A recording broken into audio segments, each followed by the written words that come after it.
So here in the Fleet Air Arm Museum, we have a replica Lanchester armoured car. It's a replica as only 36 were actually built.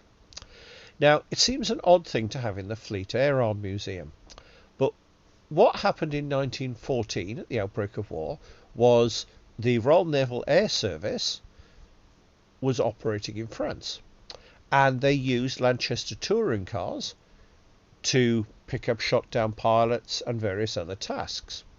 Somebody then suggested adding a machine gun to these unarmoured cars, and they were very successful, doing very much a similar role to what the SAS did in France in 1944. Then someone came up with a bright idea of fitting armour to it, and this was done by the December of 1914. There was an example sent across. We can't tell if this is meant to be that example or the later ones because it doesn't have the rear wheels, which is the classic distinguishing feature.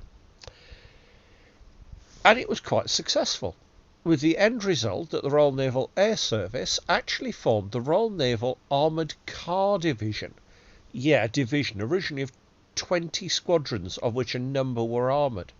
And these were used basically as armoured cars have been used since, as scouting vehicles, raiding vehicles and so on.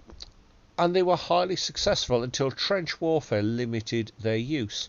You can see here they've actually designed it so you can see the inside. We're stood where very much there would have been the rear platform in a similar way to the Rolls-Royce armoured car. And you can even notice the turret is identical to the Rolls-Royce armoured car as well, because it was the standard Admiralty pattern. Now, they were used not just in Europe, but they were also used supporting the Russians and even in the Middle East.